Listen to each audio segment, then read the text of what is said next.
Hoy es miércoles 9 de septiembre del 2020. Casi van a ser las 5 de la tarde. Estoy cómodamente sentada en mi habitación, en mi cuarto, como le decimos en el norte. Y estando cavilando, volviendo mis anécdotas.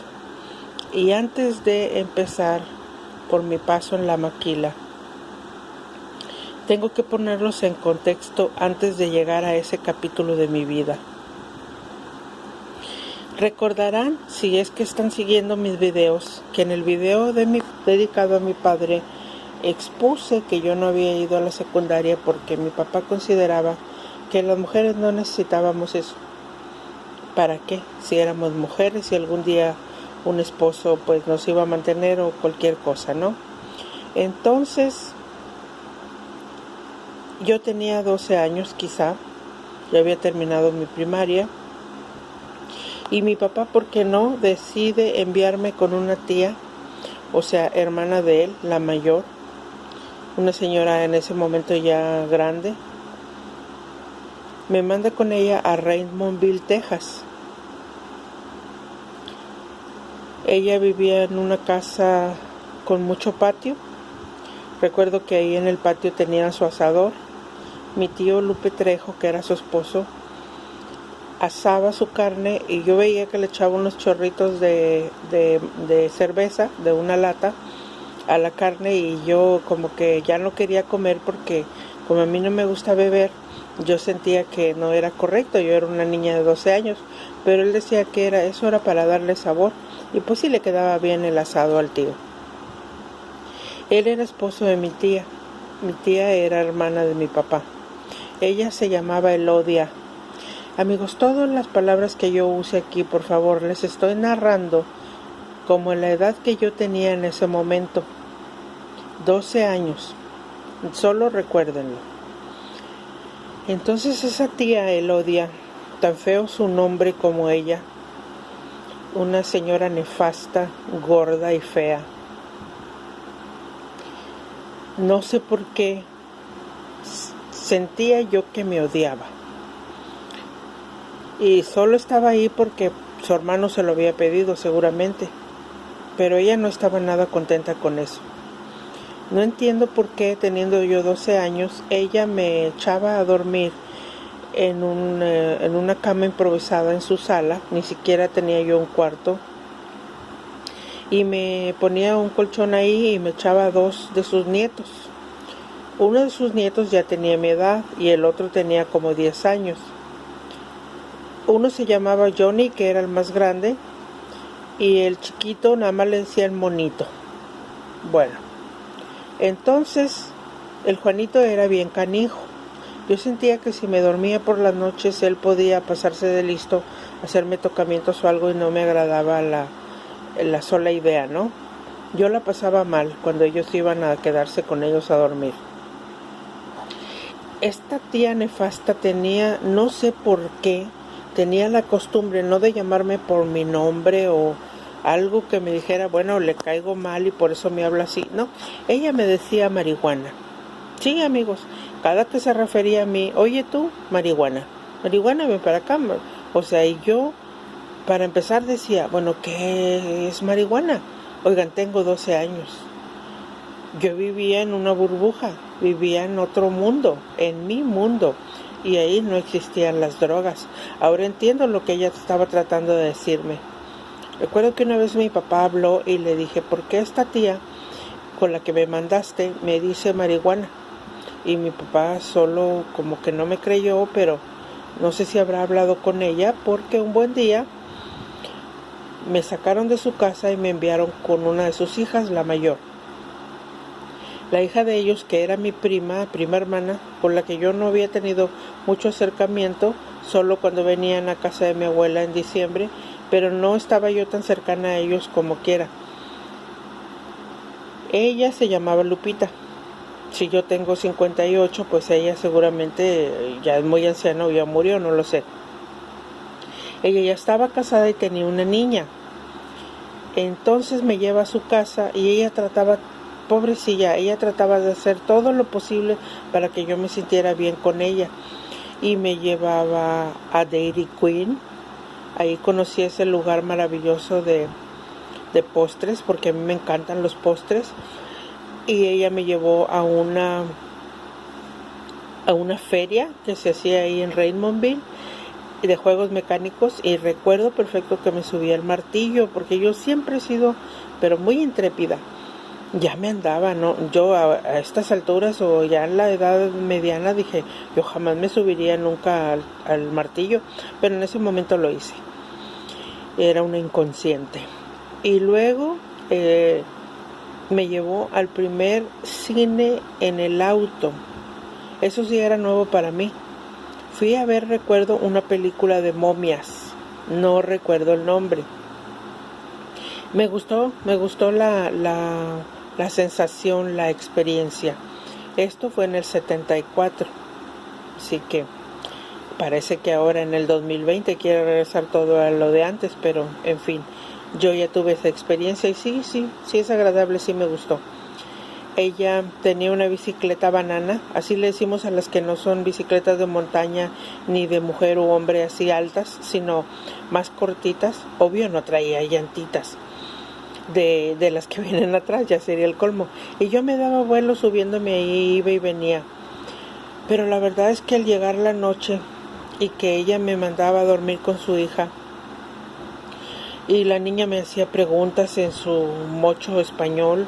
O sea, ella era una pochilla en pequeño, y yo le decía, no digas eso, mira, pronuncia así se dice en español. Y ella le decía a su mamá, mamá,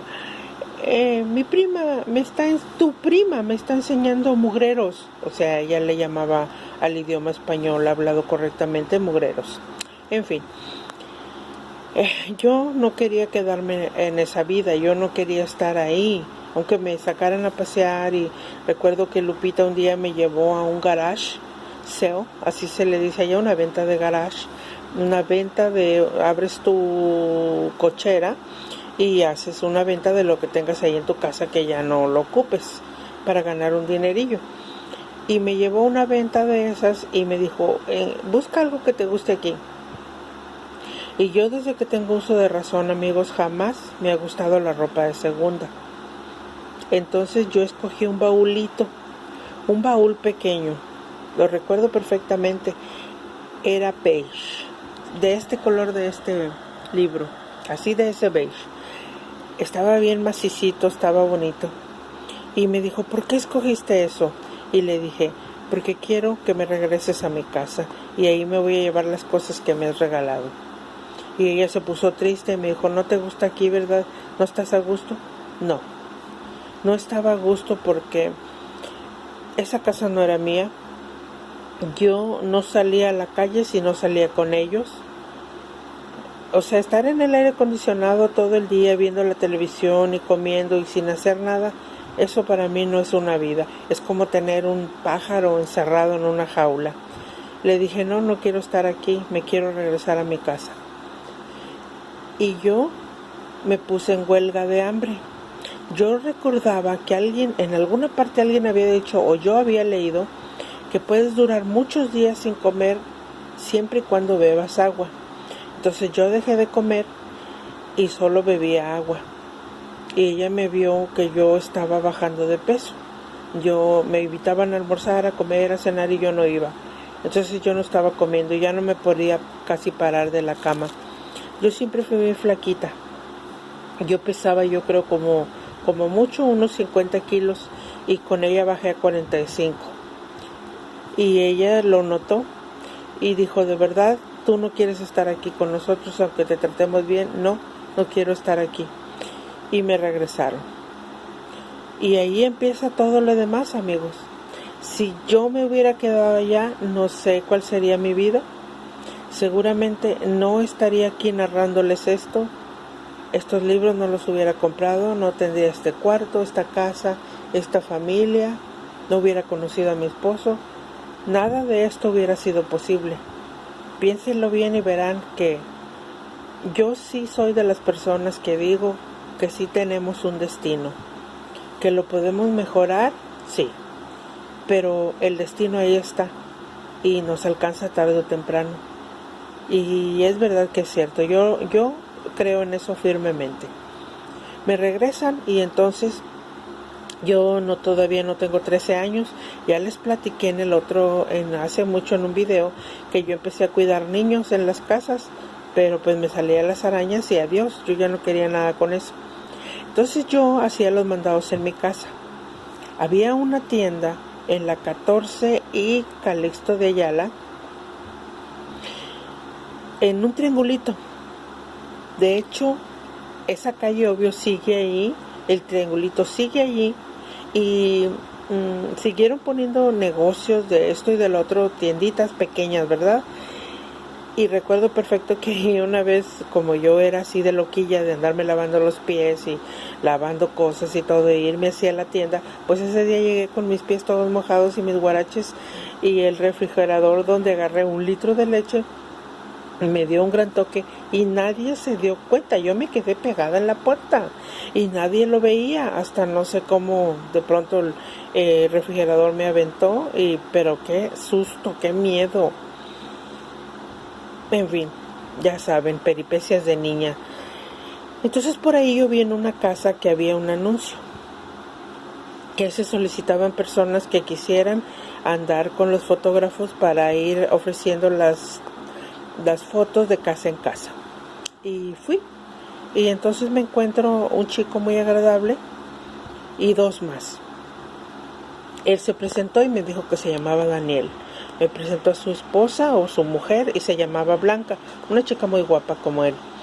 Y luego me presentó a su hermano, se llamaba René. Y al final me presentaron a otro de ellos que era más chaparrito y más morenito que ellos. Y yo dije, sí será su hermano, pero sí era su hermano. Total que ellos eran 3 hombres y la mujer de Daniel. Y entonces yo empecé a trabajar con ellos, claro que sí, luego me aceptaron y empecé a trabajar con ellos. Les estoy hablando que yo aún no tenía 13 años. Y ahí iba el monigote a trabajar, iba y venía. Y yo veía que Daniel se llevaba bien con su mujer, estaban contentos y a mí me daba gusto, porque para mí era una pareja en ese momento que me doblaba de la edad, pero me gustaba verlos juntos, se veían bien. Y entonces ellos venían cada año, entonces me dijeron, por esta vez, cuando llegó el tiempo, me dijeron, por esta vez nos vamos, pero luego regresamos y te volveremos a buscar. Muy bien. Y se fueron. Ellos decían que eran de la Ciudad de México, supuestamente de la colonia Azcapotzalco. Bien. En ese inter yo, como ya había visto esto de las fotos, busqué por ahí en otra persona y también hacían eso, pero a nivel local, aquí en Matamoros. Y fui con esa persona y ya le expliqué, ya me había hecho eso y, no, perfecto. Y el señor me agarró. Este señor era muy raro. Era un señor alto, muy alto, todo vestido de blanco. Hagan de cuenta que están viendo ahora al doctor Simi, a la botarga. Y el señor alto, y así gordillo, pero todo de blanco. Yo decía, ¿será doctor o qué cosa? Y tenía una mujer, más bajita que él, muy delgada y muy nerviosa. Y el señor era más bien de carácter fuerte, o sea, como que llegaba a gritar en cierto momento. Y yo, como que algo no me cuadraba ahí. Y luego llega su hijo, sí, el señor se veía mayor que la señora. Llega un hijo de Victoria, se presenta conmigo y me dice, yo soy el hijo del señor. Es que ahorita solo recuerdo que el señor se apellidaba Palma. No recuerdo el nombre de su hijo, ni de la señora, ni del señor, pero el señor se apellidaba Palma. Se presenta conmigo, muy agradable, y me invita a salir. Dice, ya sé que eres muy niña, yo también soy joven, vamos al cine. Sí. Y entonces yo pido permiso en mi casa y me dan a mi hermano más pequeño y me lo llevo al cine. Este muchacho solo quería platicar, solo platicamos y yo sentía como que él no estaba muy feliz viniendo a visitar a su papá, pero bueno, ya después me enteré de tantas cosas que llegué a ver y que la señora me contaba que se me erizaban los pelos cuando ella me decía, es que este señor que ya le he dado hijos, que él ya viene de otras relaciones, pero cuando él se enoja, a estos hijos que tenemos en común, los golpea en la pared. Y yo, ¿qué? ¿Cómo que los golpea en la pared? Pero usted no lo puede denunciar, hacer algo. Amigos, estamos hablando del 74 o 75, pónganle 76. Entonces, a la mayoría nos maltrataban en la casa, no había DIF, a nadie le importábamos, o sea, ¿quién la iba a ayudar? En fin, un buen día el muchacho me dijo si quería ser su novia, pero oigan, novia, o sea, a esa edad nos dábamos besos de piquito, o sea, yo ni siquiera sentía nada por él, era que decía, ay sí, ¿qué será sentir tener novio? Pero él era igual que yo, ni siquiera me tomaba de la mano, eso obvio no fructificó. Hago este contexto solo para que entiendan más adelante lo que pasó y lo que les voy a contar. Yo en la primaria ya había tenido un novio, también igual, de piquito. Se llamaba Carlos Buenrostro. Y Carlos me dio un beso de piquito, pero yo no sentí nada, obvio, él tampoco, seguramente. Y yo con esa... con ese realismo crudo que me caracteriza, yo creo que desde que nací, le dije, ay sí, somos novios, pero a mí en realidad el que me gusta es Alfredo. Alfredo se apellidaba Botello. Estábamos en primer año de primaria. ¿Qué me pasa? Y entonces Alfredo Botello me gustaba mucho, pero él era muy bajito. Pero yo en ese momento, obvio, también era muy bajita, o sea, ¿cuál era el problema? Bueno, pues yo crecí un poquito, Alfredo se quedó en el mismo tamaño, y Alfredo seguía siendo él con su cara de niño. Alguna vez lo llegué a conocer por ahí, y obvio me da esa risa que me da ahorita, porque ¿qué traía yo en la cabeza fijándome en ese chico? Pero bueno, nunca pasó de nada, porque Alfredo ni me pelaba, y Carlos pues me dio ese besito de piquito, y cuando yo le dije eso, pues obvio ya no me volvió a hablar. Bueno, entonces regresando a este chico que era hijo de ese señor, pues él, como quien dice, era mi tercer noviecito, no, ni siquiera de manita sudada, de beso de piquito. Bueno, porque para esto dije 3, no porque Alfredo me hubiera hecho caso, no, sino porque había un chico, de ese sí no recuerdo la historia. El caso es que este chico, según él, estaba enamorado de mí y me buscaba en casa de mis primas que vivían en la Buenavista, que les dije con mi abuela, y yo no quería nada con él, y yo lo corría y me esperaba en mi casa, y yo, ay, ahí está y ahí iba y ahí venía, y yo lo corría, y bueno, y un día me dijo, es que yo quiero casarme contigo. ¿Qué? ¿Estás loco? Él se llamaba Román y era vendedor, y yo le dije, ¿estás loco? ¿Qué te pasa? Yo no me voy a casar ahorita, y menos contigo. Obvio no. Y ya, me dejó de insistir, ya no me volvió a molestar. Y les platicaba de esto porque voy a regresar a lo de Daniel. Después de haber trabajado ahí con este señor de las fotos, yo sola me fui, no me agradó ese trabajo. Yo era así, yo me iba de los trabajos, no me despedía, ni siquiera pedía que me pagaran, yo me iba y ya. Fui a la Cuarta y González, ahí era la papelería del maestro. Hoy en día el edificio como tal ahí sigue estando, ya no es la papelería del maestro. En contraesquina está lo que ahora es el Colegio San Juan de música. De hecho, yo ahí en ese Colegio San Juan, antes de que fuera el colegio, yo ahí estudié mi prepa abierta. Bueno, eso era solo como un comentario, ¿no? Entonces ahí, en esa papelería, el dueño era un señor ya mayor. Y era bien enojón y me traía el puro pedo. Y ay, me caía bien gordo, pero yo no le decía nada porque yo no era una persona que le contestara algo feo a los adultos, solo lo pensaba, claro que sí. Y entonces me cayó tan mal, trabajé unos 3, 4 días, ni siquiera junté una semana, simplemente me salí y me fui. O sea, a mí nadie me va a gritar, y menos en público. Eso no se lo permití ni a mis padres, menos a alguien que nada que ver conmigo. Me salí y me fui.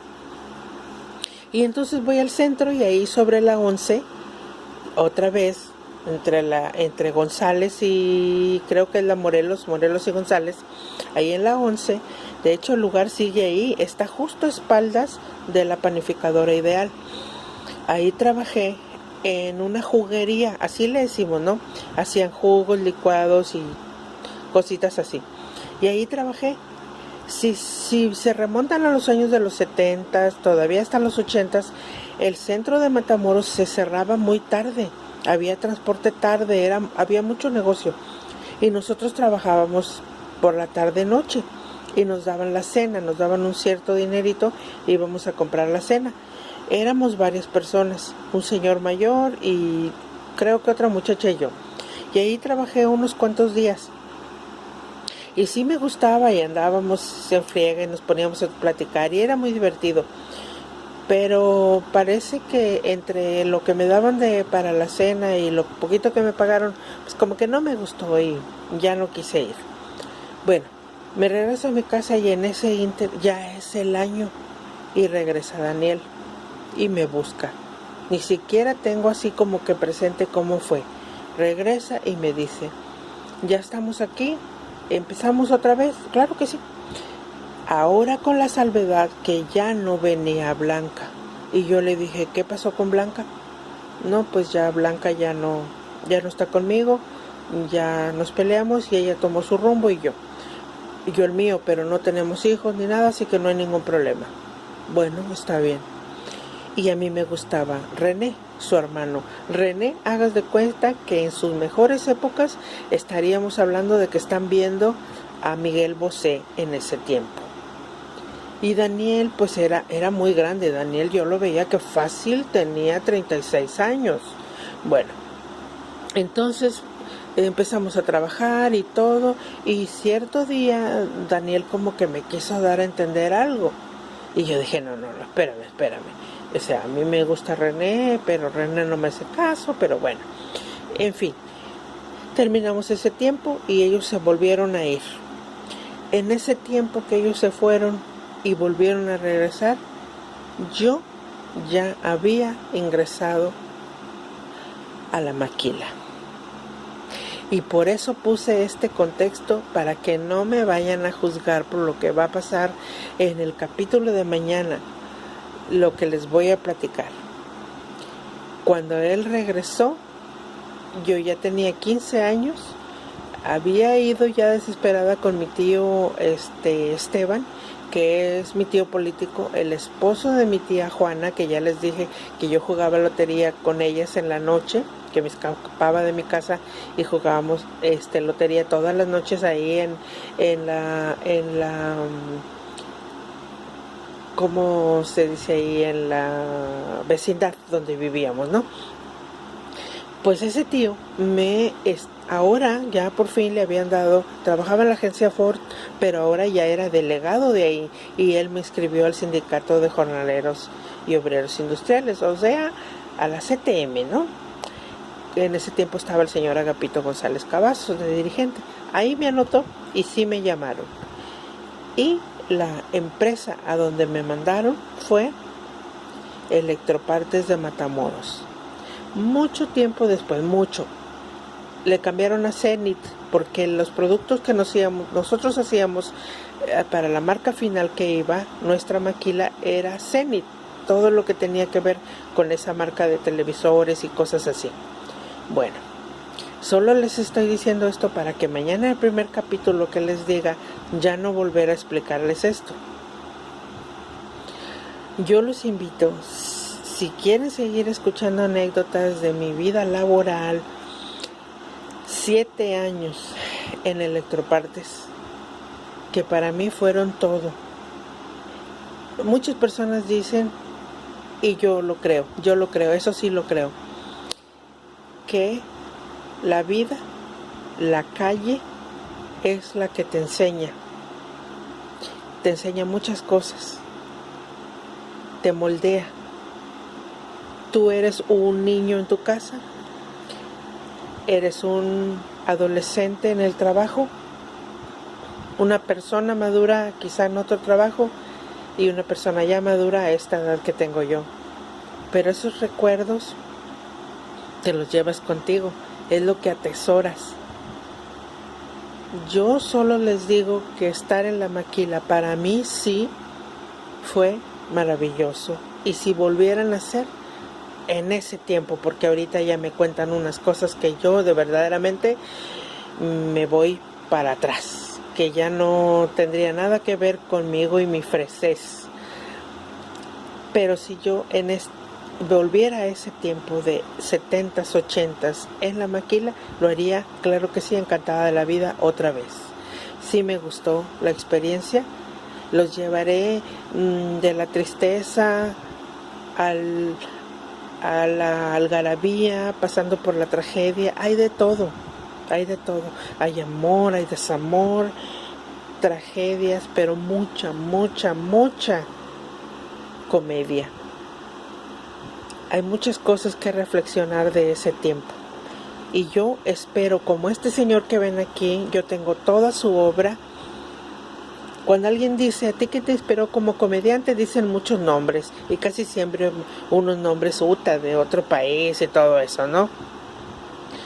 A mí me encantaba leer de niña. Todavía lo hice hasta hace poco, pero ahora ya se me duermen las manos. Y cuando quiero leer, ya mis ojos ya no son lo mismo y me da mucho sueño, en fin. Pero yo devoré toda la obra de este señor, que para mí es un novelista. ¿Será que él con su pluma me hacía ir hacia donde él quería? ¿O que yo soy una persona sensible? No lo sé, pero sí lo hacía. Yo espero que con mis relatos, con la voz esta voz que de repente se me traba todo y hasta veo aquí que me quieren poner subtítulos, espero que con esta voz yo los pueda guiar y ustedes darse una idea de lo que les estoy narrando y no aburrirlos, y que corran los chorros de tinta si alguien quiere escribir mi historia, si es que alguien lo quiere hacer, adelante, porque sí todos tenemos una historia por ahí interesante, créanme que sí. Cuando las personas dicen, no, es que yo soy bien aburrida, yo soy aburrida, pero pensándolo bien en las cosas que me han pasado, sí he tenido una vida interesante y poco a poco la iré compartiendo con ustedes, si me lo permiten. Los que estén ahí, que les atraiga mi voz o lo que les voy a platicar, pues yo les agradezco. Y también a los que se van suscribiendo, los que se han suscrito, también se los agradezco. Me eché toda, no importa si tenía relatos de náufragos, si tenía relatos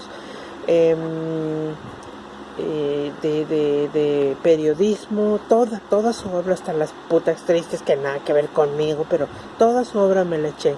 No les puedo dar un resumen ni nombres porque ya les dije, yo todo lo que leo, yo no guardo tiempo ni fechas exactas ni nada. Y voy a cerrar con esto porque sí creo en esto que él escribió al final y nunca se me ha olvidado. Solo sé la palabra final, pero quería nada más hacerles el contexto de esto final para decir lo que les voy a decir al final. Dice: el coronel necesitó 75 años de su vida, minuto a minuto, para llegar a ese instante cuando la mujer, fíjese bien, le preguntó, y mientras tanto, ¿qué comemos? Y él le respondió, mierda. Este final del coronel no tiene quien le escriba. Ha estado ahí en mi mente años y años, y he analizado segundo a segundo todo lo que le pasa a un ser humano en la vida, y todos en menor o mayor grado a lo largo de nuestra vida, sin querer, tragamos mierda, aunque sea un poquito. Hasta la próxima.